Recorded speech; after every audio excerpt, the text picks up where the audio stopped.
wọ́n ní tí ṣìgìdì bá fẹ́ tẹ́ á ní kí wọ́n gbé òun lọ sí pé Ansarudeen grammar school lọ lọ sí Ansarudeen rárá torí pé kí ni pass common entrance class 2 òun dẹ̀ ni ẹ ti kúrò ní school. Ẹ máa ń wu ìwà bí ẹni tó wà autistic, ẹ máa ń wà bí ẹni tó ní autism. Ìdí tó fi jẹ́ pé orin nìkan òun ni getaway yín. Wasiu Ayinde ọmọgbọ́láhàn wọ́n wọ́ gọ́vnà Dàpọ̀ Abíọ́dún àti àwọn 5 mìíràn lọ sílé ẹjọ́. Òun náà ni Balogun Èkó òun ni wọ́n fẹ́ sọ̀rọ̀ lé lórí àti ọ̀pọ̀lọpọ̀ àwọn àṣírí lẹ máa gbọ́ nínú fọ́nrán yìí. Ẹ jẹ́ bá mi love, ẹ bá mi like, ẹ share, ẹ jẹ́ kó wọ̀ gbòòrò ayé. Ẹ jẹ́ ń gbé fọ́nrán ìwọlé kájọ gbádùn ètò. Wasiu Ayinde ọmọgbọ́láhàn wọ́n ní tí ṣìgìdì bá fẹ́ tẹ́ á ní kí wọ́n gbé òun lọ sí odò lọ wẹ̀. Àwọn Yorùbá dẹ̀ ní alábòsí á lówó, alábòsí á bímọ, alábòsí á kọ́lé, ṣùgbọ́n àtúbọ̀tán alábòsí kò ní dáa. Irú yín òun ni Barrister fi kọrin pé kì í gbọ́ kì í gbà, ìbínú oríṣiríṣi, gbogbo ibi tó bá dé ó máa ń fi owó ẹ̀ ó máa fi ń dá wàhálà lẹ̀ ni. Ìdí tí ń ṣe sọ pé ẹ fẹ́ dá wàhálà lẹ̀ lórí ọ̀rọ̀ Awùjalẹ̀ yìí ni torí ẹ fẹ́ fi rán oró ni. Kò sí nǹkan tí ẹ fẹ́ fi ṣe, ẹ kò fẹ́ rán oró.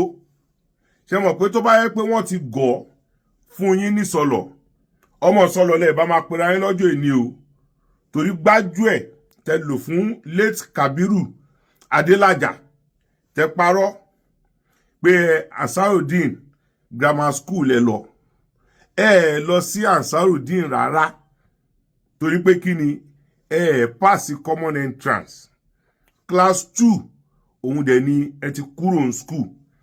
Ẹ máa ń wu ìwà bí ẹni tó wà autistic, ẹ máa ń wà bí ẹni tó ní autism. Ìdí tó fi jẹ́ pé orin nìkan òun ni getaway yín.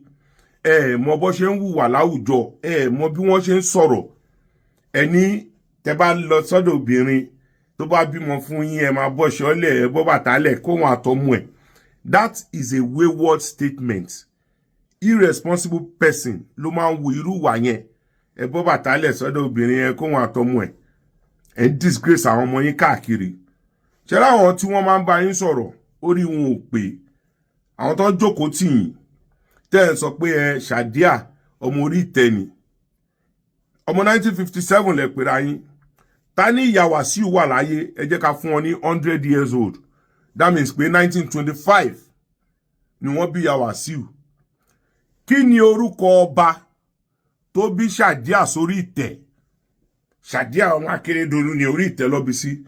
100 years old. Tá bá yọ kúrò nínú 2025. Ó máa jẹ́ 1925. Ṣé ọba tó bí Ṣàdíà ò lórúkọ ni? Kí lórúkọ ìlú tí wọ́n ti bí Ṣàdíà? Ṣé ìlú Péjú Èkìtì ló ń jẹ́ ní 1925? Torí àwọn tẹ́ máa ń bá sọ̀rọ̀ wọn lè béèrè question ní ọwọ́ yín. Orí ìtẹ́ ló bí sí, kí lórúkọ ọba tó bí Ṣàdíà?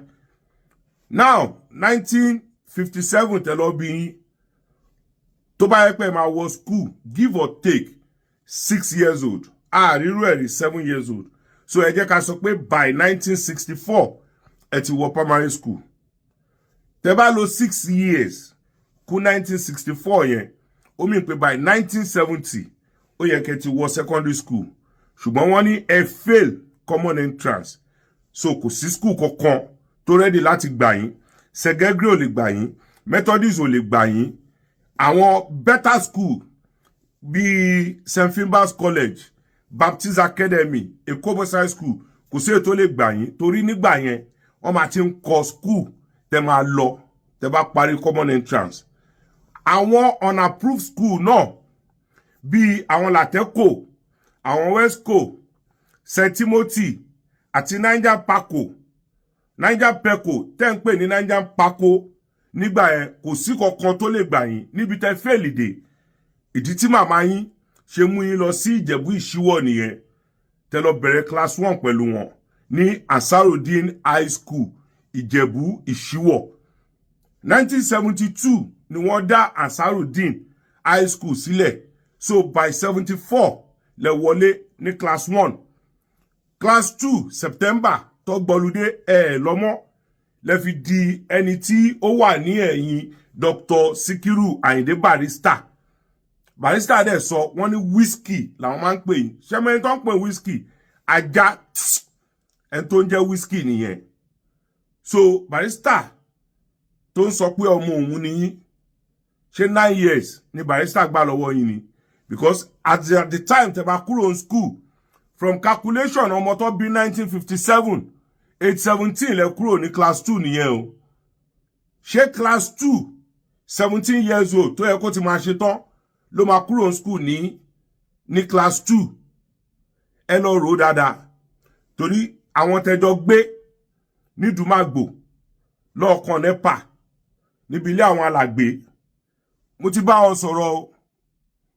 Àwọn tẹ́jọ gbé àǹtí Ìyábọ̀ tí màmá wọn ta bèbí ní Dolúwo, mo ti bá gbogbo wọn sọ̀rọ̀ o. Wọ́n ní ọkọ màmá yín bàbá òyìnbó òun ló wá láti Ìjẹ̀bú Òde, pé ọ̀dọ̀ wọn ní gbogbo àwọn ọmọ Ìjẹ̀bú tó bá wá sẹ́kọ̀ọ́ máa ń wà. Bóyá ibẹ̀lẹ̀ ti pík orúkọ Anífowóṣe tẹ́tí lérò pé bàbá yẹn ló bí yín, torí mi ò fẹ́ assume pé ẹ mọ̀ bàbá yín. Ọkọ Ṣàdíà ìyá Wàsíù ló wá láti Ìjẹ̀bú tí wọ́n ń gbé lẹ́gbẹ̀ẹ́ ilé àwọn alàgbé. So ilé yín ní Dùmágbò lọ́ọ̀kan NEPA tọ́lẹ̀ ń gbé, wọ́n ní gbogbo bẹ̀ lẹ́dàrú àsọmọ́ ìkéré. Wọ́n lè tẹ̀lé Lékan ọmọ Dàróṣà lọ sí Ìdolúwo. Kí lẹ ṣe ń bẹ̀? Wọ́n ní obìnrin 4 ọ̀tọ̀ọ̀tọ̀ lẹ mú láàrin sákù yẹn tẹ fún lóyún. Ẹ fẹ́ Síkírá, ẹ fẹ́ Bọ́láńlé àbúrò Tọ̀yọ́bọ̀, ẹ fẹ́ Káúsárà, ẹ fẹ́ Ṣaléwá. Kí lẹ tún wá ṣe? Ẹ tún padà lọ mú Fétíà ọmọ Máṣà tó yẹ pé òun àti Síkírá ọmọ ẹ̀gbọ́n àtàbúrò ni wọ́n, obìnrin 5 lẹ́yìn nìkan fún lóyún nínú sákù kan náà. Ṣérú yín ló yẹ kó mú kó fi jẹ ọba. Aláàjì ní ìwà ọmọlúàbí ní ara. Gbogbo nǹkan tó surround yín fraud ni. Ẹ sọ pé yín àtàwọn Councillor Pelewura ẹjọ́ ṣiṣẹ́. Certificate wo lẹ fi ṣiṣẹ́? Torí ìgbà tí Dr. Wahab Dosunmu tí wọ́n mú gbogbo àwọn ọmọ Èkó tó fún wọn ṣẹ́, wọn ò lè fún yín torí pé ní certificate orin lẹ ń kọ kiri.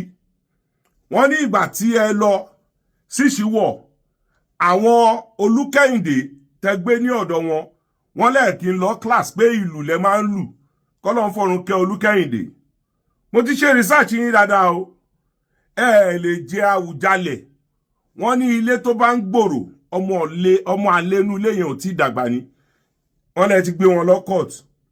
Wọn ò tí ìjọba, wọn ò tí select ẹni tó máa jọba, ẹ̀yin tí ń gbé wọn lọ sí court. Ṣé àpẹẹrẹ dáadáa nìyẹn? Ẹ fẹ́ tú ìlú torí pé kò ń ṣèlú yín. Aláàjì, ẹ má dá wàhálà alẹ́ o. Mo ń sọ fún yín, ẹ má dá wàhálà alẹ́ o. Torí wọ́n ní tí ṣìgìdì bá fẹ́ tẹ́, á ní kí wọ́n gbé òun lọ sí odò lọ wẹ̀. Kì í ṣe ọmọ Ìjẹ̀bú, tọmọ wọn ń bẹ̀. Wọ́n ti bọ́ta, wọ́n ti denounce yín, wọ́n láwọn ò mọ̀ yín. Ẹ tọ́ka sí ilé tó ti bí yín. Ẹ yé parabulate, kẹ́ yé máa sọ jákujàku àwọn ọ̀rọ̀ tẹ́ ń sọ. Kí ló dé tẹ́ ṣe lè débẹ̀? Wọ́n lè ń kọ lẹ́tà. Kí ló dé tí ẹ ṣe lè lọ sí ibẹ̀? Àwọn àfáà tẹ́yìn bú pé wọ́n wá ganu sílé bàbá yín. Àwọn èèyàn ò mọ̀ yín dáadáa ni pé nǹkan tẹ́ bá ti fẹ́ ṣe, ẹ máa ti ń plan ẹ̀ ni. Kí ló dé táwọn aláàfáà tó ṣe máa lọ sílé bàbá yín? Ṣé màmá bàbá yín ló kú ni? Ṣebí ìyá Wàsíù ló kú? Ilé ọmọ olókù ṣá lọ máa wá. But ẹ̀ ń dọ́gbọ́n rẹ́gísítà Fìdípọ̀tẹ̀. Àwọn àfáà wọn lọ sílé bàbá mi ní Fìdípọ̀tẹ̀. Kí ló ṣe? Ilé mi ni wọ́n wá ganu sí.